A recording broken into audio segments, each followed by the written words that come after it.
할렐루야. 네. 여러분, 일본과 러시아 사이에 영토 분쟁으로 유명한 곳이 있습니다. 쿠릴 열도라고요. 4개의 섬으로 되어 있는 극동에 있는 땅입니다. 1945년도에 세계대전이 끝난 후에 러시아에 귀속된 땅이며 일본은 끊임없이 지금도 반환을 요구하고 있습니다. 실제로 일본은요, 한국과 독도 문제로, 그리고 중국, 그 다음에 러시아, 세 나라와 동시에 영토 분쟁이 있는 그런 나라입니다. 러시아는 이 쿠릴 열도 이 4개의 섬들과 캄차카 반도, 그리고 블라디보스톡을 연결시켜서 러시아의 극동 지역을 발전시키려는 꿈을 가지고 있지만 자금력이 부족해서 그들 나름대로 신의 한 수를 찾고 있습니다. 푸친 러시아 대통령의 구상 중에 타진되고 있는 것이 4개의 섬 중에서 일부 또는 전부를 한국에 매각하거나 리스하려는 계획을 은밀히 타섭하고 있다는 그러한 이야기입니다. 그래서 일본은 이걸 듣고 난리가 난 입장입니다. 외교적으로도 상당히 민감한 문제여서 이것이 어떻게 진행될지는 알 수가 없습니다. 그러나 러시아는 미국에 판매했던 알래스카와 비슷한 케이스로 쿠릴 열도를 생각하고 있는 것으로 보여지고 있습니다. 여러분, 알래스카가 어떤 곳입니까? 미국에게는 신의 한 수의 땅이었습니다. 1853년도에 크림 전쟁에서 패배한 제정 러시아입니다. 그때는 제정 러시아였죠. 많은 빚을 지게 되어서 재정 문제 해결을 위해서 현금이 많이 필요했던 그런 상황이었습니다. 지금 러시아와의 상태하고 비슷합니다. IMF와 유가 하락 사태로 아주 허덕이고 있는 그러한 러시아의 상황과 비슷한 상황입니다. 게다가 그때 보면요, 당시에 해양 제국이었던 그 영국이 캐나다에 주둔하고 있었는데 나중에 분쟁이 생겨서 영국 해군이 알래스카를 무력으로 점령하게 되면은 아무런 보상도 받지 못하고 땅을 뺏길 수도 있다는 두려움에 러시아는 떨고 있었습니다. 그래서 당시 러시아의 황제였던 알렉산드르 2세는 이 영토를 미국에 팔기로 결정합니다. 당시 알래스카 매매 미국 측 협상은 윌리엄 스워드 국무장관이었습니다. 양쪽은 밀고 당기는 협상을 거듭한 끝에 1867년 3월 30일 새벽 러시아형 북아메리카 60만 평방마일을 러시아가 미국에게 720만 달러에 매각한다는 계약서에 사인을 하게 됩니다. 지금 가치로는 거의 한 약 20억 불 정도 되는 돈이지만 당시에는 에이커당 단돈 2센트에 불과한 그러한 액수였습니다. 그러나 그 당시에는 엄청난 액수의 큰 돈이라고 생각했기 때문에 얼음으로 뒤덮여서 사람이 거의 살 수 없던 그런 불모의 땅을 산 것이 어리석은 일로 미국 사람들에게 보여졌습니다. 그래서 러시아 대표단은 전혀 쓸모없는 땅을 비싼 값에 팔았다는 공로로 러시아에서 훈장과 상금을 받았지만 미국에서는 알래스카 구입을 국무장관 스워드의 이름을 따서 스워드의 바보짓, 스워드's folly라는 말이 생길 정도로 그렇게 비난을 받았습니다.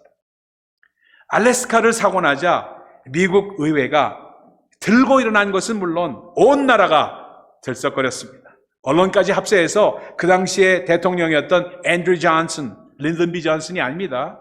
앤드류 존슨 대통령과 스워드 국무장관을 집중적으로 공격하고 비난합니다. 의회에 출석한 존슨 대통령은 의회의 승인을 얻어서 구입하려고 생각했지만 그렇게 하면은 매스컴이 떠들어서 소문이 퍼지게 될 것이고 따라서 러시아가 팔지 않거나 값을 올릴까 봐 국무장관과만 의논했다고 궁색한 해명과 함께 의회와 국민 앞에서 정중하게 사과를 하게 됩니다. 하지만 의원들은 계속해서 아니 도대체 얼음이 필요하면 미시시피 강의 얼음을 깨다가 쓸 것이지 쓸모없는 얼음덩어리 땅을 그 많은 돈을 들여서 사느냐고 공격을 멈추지 않았습니다. 그래서 청문회가 열립니다. 그래서 그 청문회 하다 보니까 알래스카가 알고 보니까 얼음밖에 없는 불모의 땅이라 아니라 엄청난 보물이라는 사실이 밝혀지는 데는 그렇게 오랜 시간이 걸리지를 않게 됩니다. 엄청난 양의 석유, 거대한 금광, 노천탄광, 철, 구리, 아연 등 헤아릴 수 없을 정도의 많은 지하자원, 엄청난 산림자원, 세계 3대 어장 가운데 하나이며 고급 어종이 여러분 좋아하시는 살몬이 잡히는 풍부한 수산자원, 그리고 얼음덩어리라는 비난을 들었던 얼음까지도 최고 품질의 무공의 얼음이었다는 사실이 밝혀집니다. 한마디로 알래스카가 가지고 있는 가치는 돈으로 환산할 수 없을 정도였습니다. 의회에서 파견한 그러한 조사단이 이러한 사실을 밝혀내자 코가 납작해진 국회의원들은 대통령을 찾아가서 알래스카가 얼음 창고가 아니라 보물 창고였습니다 라고 말하면서 사과까지 하게 이릅니다. 게다가 2차 세계대전 이후에 미국과 소련의 냉전 시대가 시작되면서 알래스카에 미사일이 배치되어 전략의 요충지로 변하게 됩니다. 그러자 헐값에 그 땅을 넘긴 러시아 정부는 그제야 땅을 치며 후회를 하게 됩니다. 또한 1950년대 이후에 석유 탐사 붐이 일어나면서 대역 유전이 발견되면서 미국은 엄청난 부를 누리게 되었습니다. 게다가 알래스카의 유명한 오로라를 보기 위해서 찾는 관광객들과 함께 수많은 천연자원을 보유한 알래스카는 미국의 보물이 되었습니다. 알래스카를 구입한 미국 사람들이 바보였나요? 아니면 헐값에 팔고도 비싸게 팔았다고 좋아한 그러한 러시아 사람들이 바보였나요? 대답은 너무나 분명합니다. 러시아는 왜 그렇게 어처구니 없는 행동을 한 것일까? 그 이유는 간단합니다. 알래스카라는 그 땅이 얼마나 큰 가치를 지닌 땅인지를 몰랐기 때문이었습니다. 그들의 눈에는 알래스카의 가치가 안 보였던 것입니다. 이와 똑같습니다. 하나님 나라도 마찬가지입니다. 알래스카와 마찬가지로 정말 하나님 나라도 하나님의 나라가 어떤 것인지를 아는 사람은 그 가치를 알 수가 있게 됩니다. 하나님 나라가 얼마나 중요한지를 아는 사람은 그것을 보게 되고, 또 하나님 나라의 가치를 모르는 사람은 그것을 못 보기 때문에 인생의 중요한 핵심을 놓칠 수가 있다는 말씀입니다. 성경, 특히 복음서의 주제는요, 하나님의 나라입니다. 예수님의 설교는 언제나 하나님 나라에 대한 것이었습니다. 하나님의 나라는 우리가 죽은 후에 가는 천당의 개념뿐만이 아니라 이 땅에서 하나님의 통치하시는 모든 영역을 총망라하고 있습니다. 예를 들어볼까요? 주미 한국 대사관, 미국 땅에 있지만 실제로는 한국 정부와 대통령의 명령을 받는 한국 영토입니다. 반대로 한국에 있는 주한미국 대사관은 한국 땅에 있지만 실제로는 미국 정부와 대통령의 명령을 받는 미국 영토입니다. 자기 나라 정부와 대통령의 통치력이 영향력을 행사하기 때문에 자기 나라 영역이 되는 겁니다. 하나님의 나라도 똑같은 개념입니다. 하나님의 나라도 조금 다운해야 들어가는 곳일 뿐만 아니라 지금 이 땅에 임하는 하나님의 다스림을 의미하고 있습니다. 이것을 하나님의 나라의 현재성, 따라합시다. 하나님 나라의 현재성이라고 말합니다. 물론 하나님의 나라는 이미 임했지만 아직 완전히 완성된 것이 아닙니다. 이것을 하나님 나라의 미래성이라고 말합니다. 따라합시다. 미래성. 이 현재성과 미래성의 개념을 말하는 표현이 바로 이미와 아직, already and not yet입니다. 그 개념이에요. 하나님의 나라는 이미 이 땅에서 경험할 수 있지만 완전히 이루어지려면은 기다리다가 우리가 이 땅을 떠날 때 온전히 경험할 수 있다는 말씀입니다. 그래서 아직입니다. 이러한 하나님의 나라에 대한 올바른 이해가 어떠한 새로운 비전을 우리에게 주는가? 새로운 세계관입니다. 여러분, 우리가 오늘 저녁에 가는 아프리카 말라위는 세계 최빈국입니다. 지난번에도 말씀드렸지만 한 달 일해서 열심히 일해서 약 7, 80불을 번다고 하니까 일반 노동자가요, 얼마나 빈국인 것을 우리가 알 수가 있습니다. 보잘것없는 나라이며 정말 이러한 우리가 생각해 볼 때 이러한 코로나 상황에서 팬데믹에 꼭 가야 할 필요가 있는가 하는 질문을 할 수밖에 없을 때가 있습니다. 이 질문에 새로운 시각을 갖게 하는 비전을 제공하는 것이 바로 뭐냐? 하나님의 나라에 대한 개념입니다. 도대체 어떤 비전을 우리에게 주고 있습니까? 두 가지를 오늘 이 시간에 나누기를 원합니다. 첫 번째 비전입니다. 새로운 시각입니다. New perspectives. 새로운 시각입니다. 우리가 하나님 나라를 단지 예수 믿고 가는 천국이라고 하면 그것이 완전히 잘못된 생각은 아니지만 하나님 나라에 대한 충분한 설명이 될 수가 없다는 것입니다. 하나님 나라에 있어서 중요한 점은 우리가 살아가는 현재의 삶 가운데 하나님 나라가 임한다는 사실입니다.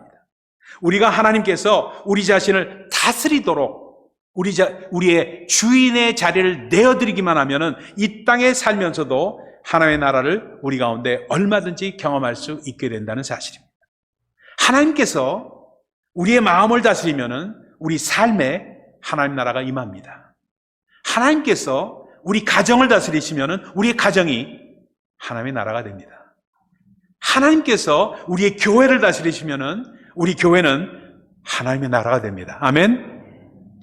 그러나 우리가 이 세상에서 육체를 가지고 살기 때문에 죄의 공격을 받기도 하고 때로는 아주 어려운 고통을 당하면서 괴로워하기도 합니다. 그렇기 때문에 우리는 완성될 미래를 간절히 소망하게 됩니다.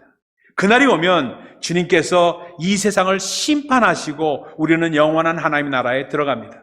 그래서 우리는 간절한 마음으로 마라나타 주여 오시옵소서를 외치면서 나아가는 것입니다. 이렇게 하나님의 나라는 미래적인 측면이 아주 중요합니다. 하지만 이것이 전부라면은 하나님의 나라는 그저 미래에 가게 될 어떤 장소가 될 뿐입니다. 그런데 완성될 하나님 나라의 미래적 측면이 또 한 가지 중요한 기능이 있습니다. 그것은 미래에 완성될 하나님의 나라를 우리가 상속받게 될 것임을 확신하면서 그 미래적인 하나님의 나라가 우리를 기다리고 있기 때문에 현재 고통 가운데 신음하는 사람들을 일으켜 세울 수 있는 원동력이 된다는 사실입니다. 예수님께서 하늘로 올라가시기 직전에 제자들도 함께 모였습니다. 그때 제자들이 물었습니다. 주님께서 이스라엘에게 나라를 되찾아 주실 때가 바로 지금입니까? 가장 궁금한 질문을 던지고 있습니다. 지금 제자들의 관심은 오직 이스라엘이 로마의 압제로부터 회복되는 데에 가 있었습니다. 그런데 그러한 그들의 질문에 대해서 주님께서 뭐라고 대답하십니까? 이르시되 때와 시기는 아버지께서 자기의 권한에 두셨으니 너희가 알 바 아니요 라고 대답을 하십니다. 예수님은 제자들에게 그때입니다. 완전히 회복하실 그때는 너희가 알 바 아니요 라고 대답하십니다. 분명히 그렇게 회복하시기는 할 것이지만 그 때에 대한 것은 너희가 알 바 아니다 하고 대답을 하십니다. 때와 시기는 하나님 아버지의 소관이라고 단호히 선을 그으시고 계십니다. 그것이 그들의 관심을 기울일 일이 아니라는 겁니다. 그럼 무엇을 하라는 것입니까? 바로 이어서 대답합니다. 오직 성령이 너희에게 임하시면 너희가 권능을 받고 예루살렘과 온 유대와 사마리아와 땅끝까지 이르러 내 증인이 되리라 하시니라. 성령이 임하시면은 권능을 받아 세계로 나아가라고 말씀하고 계십니다. 하나님의 나라의 완성을 원하게 되면서 그 나라의 승리에 대한 기대와 비전이 있기 때문에 아무리 상황이 어려워도 제자들은 주님의 증인으로서의 길을 걸어가게 되는 것입니다. 힘들고 지칠지라도 하나님의 나라가 승리한다는 소망을 가지고 그 소망을 절망의 치료제로 사용하라고 말씀을 하고 계십니다. 결국 주님이 백성이 이 땅의 고통의 현실 속에서 꽃피우게 되는 승리는 날마다 완성될 그 최후의 승리를 이루시는 하나님의 나라에 대한 새로운 시각을 받음으로 말미암아 그것을 통해서 승리하는 것입니다. 실제로 그렇습니다. 여기서부터가 포인트입니다. 잘 들으세요. 여기서부터가 포인트입니다. 우리 인생에 있어서 가장 중요한 것은 fact, 사실이 아닙니다, 여러분. 사실이 아니에요. 우리 인생에 있어서 가장 중요한 것은 그 사실의 해석에 있습니다. Interpretation of the fact에 있습니다. 우리는 해석으로 인생을 살아가는 사람들입니다. 똑같은 일이 벌어져도 왜 사람마다 다른 반응을 보입니까? 코로나로 상황이 나쁘고 어려운데도 왜 어떤 사람은 무너지고 왜 어떤 사람은 잘 됩니까? 그것을 역으로 말하면은 전체적인 상황이 좋을 때도 마찬가지예요. 왜 어떤 사람은 무너지고 왜 어떤 사람은 형통합니까? 사실이 달라서입니까? 아닙니다. 사실은 똑같습니다. 해석이 달라서입니다. 즉 보는 눈이 달라서입니다. 우리 인생은 삶을 어떻게 보느냐는 시각에, 그 해석에 달려있다는 사실입니다. 시각의 차이입니다. 많은 사람들이 환경 탓을 하며 자기가 이렇게 된 것은 환경이 나빠서라고 말을 합니다. 또는 부모 탓을 하는 사람도 있습니다. 또는 집안이 안 좋아서 그렇다고 하거나 빽이 없어서 그렇다고까지 말하는 사람도 있습니다. 물론 환경이 어려우면 더 힘이 드는 것은 사실입니다. 그러나 항상 그러는 것은 아닙니다. 왜? Interpretation of the fact. 그 사실을 해석하는 것이 달라서 오히려 그것을 뛰어넘는 사람은 얼마든지 있다는 것입니다. 어떻게 보느냐는 것이 중요합니다. 하나님의 시각으로 보는 사람은 어떤 환경도 이겨낼 수 있다는 사실을 우리에게 말씀하고 있습니다. 두 번째 비전입니다. 두 번째 비전은 도전적인 삶입니다. 하나님의 나라는 무한대로 확장된 현실을 향해서 나아가게끔 해줍니다. 성령이 맞아 제자들은 예루살렘에 웅크리고 숨어있는 자가들이 아니라 그 자리를 팍 차고 일어나서 더 어렵고 힘든 상황 속으로 나아가는 사람들이 됩니다. 제자들은 주님의 말씀대로 예루살렘을 넘어서 유대와 사마리아 그리고 마침내 그 시대의 땅끝이라고 하는 여겨지던 그 로마와 스페인까지 서바나까지 다다르게 됩니다. 주님은 모든 민족에게 관심을 갖고 계십니다. 그래서 최후당부로 이렇게 말씀하십니다. 그러므로 너희는 가서 모든 민족을 제자로 삼아 아들과 성령의 이름으로 아버지와 아들과 성령의 이름으로 세례를 베풀고 내가 너희에게 본부한 모든 것을 가르쳐 지키게 하라 하고 말씀하십니다. 주님께서는 우리가 모든 민족을 제자로 삼기를 원하십니다. 그들을 제자로 삼으려면 우리는 먼저 가야만 합니다. 가서 복음을 전하고 하나님의 사랑을 나누며 그들을 믿도록 돕고 믿으면 세례를 주는 것입니다. 그리고 주님의 말씀을 가르쳐서 말씀을 지키며 살도록 훈련해야만 합니다. 그것이 제자 삼으라는 명령에 순종하는 것입니다. 여러분, 지금 이 시대에 우리 신앙인들의 문제가 어디에 있습니까? 구원과 삶의 현실이 너무나 좁고 편협하다는 점 아닙니까? 그저 예수 믿어서 내 문제 어떻게든지 해결받고 우리 비즈니스 어떻게든지 잘 되고 내 직장 어떻게든 잘 되고 내 자식 어떻게든 잘 되고 마음을 치유받고 남들보다 조금 더 잘 사는 생활을 하는 것에 모든 관심이 집중되어 있지 않으십니까? 한마디로 복받기 위해서 예수를 믿지 않으십니까? 예수님을 믿으면 복을 받는 것 사실입니다. That's a fact. 그런데 어떤 것이 진짜로 그 복을 뛰어넘는 복, 또 다른 복을 받는 것입니까? 세상에서 말하는 복은 건강하고 재정적인 부여를 누리고 가정적인 평안함 등을 말하고 있습니다. 물론 그거는 것도 중요한 것 사실입니다.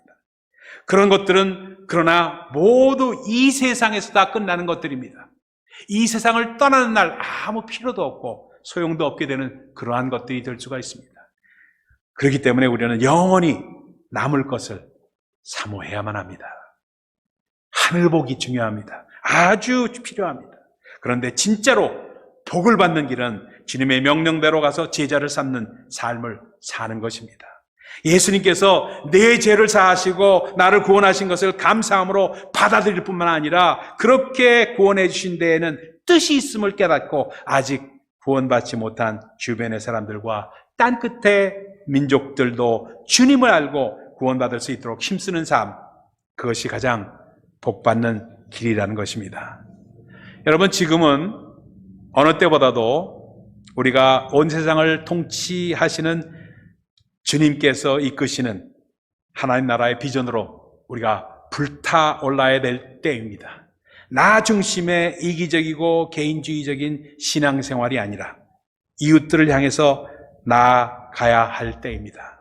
그래서 모르드게가 에스더에게 했던 말씀처럼 이때를 위함이 아닌가, 그 말씀처럼 여러분 저희 보시기 바랍니다. 이때를 위함이 아닌가, for such a time as this 라고 우리 교회에 표를 붙인 이유가 거기에 있습니다. 그래서 우리의 표가 그렇게 된 것입니다. 우리의 정말 이런 어려울 때일수록 오히려 하나님 나라의 비전으로 다시 한번 불타올라야 될 때가 아니냐는 것을 도전적으로 우리에게 주시는 말씀입니다. 사랑하는 여러분, 정말로 하나님의 나라를 알고 하나님 나라의 비전을 붙들며 살아갈 때 우리에게는 진정한 기쁨이 있고 행복을 누리게 됩니다. 주님께서 왜 가서 제자 삼으라고 우리에게 명령하셨겠습니까? 예수 믿는 사람도 숫자 늘리라고? 교회 더 늘리라고? No, 아닙니다. 주님께서 왜 가서 제자 삼으라고 명령했어요? 주님의 명령에 우리가 순종할 때 진정으로 복을 받아서 누리는 삶이 되기 때문에 그렇습니다. 하나님의 하늘 복을 알라는 겁니다. 하나님 나라의 가치에 동참하여서 나아갈 때 진정한 기쁨을 누리게 됩니다. 당장 눈앞에 안 보인다고, 당장 보이는 것이 어렵다고, 그것이 정말 나쁜 것이 아닙니다. 당장 이익이 보이지 않는다고, 당장 이익이 보인다고 해서 다 좋은 것이 아니라는 겁니다. 마치 알래스카와 똑같습니다. 누가 바보이고 누가 지혜로운지는 하나님 앞에 가보면 알 수가 있습니다. 그것을 성경은 우리에게 계속해서 말씀하고 있습니다. 그러므로 하나님 나라의 새로운 비전을 붙들고 땅끝까지 나아가 주님의 증인으로 아름다운 인생을 살아가는 우리 모두가 되시고 우리 가득한 교회가 되기를 정말 주 예수 그리스도의 이름으로 간절히 축원드립니다.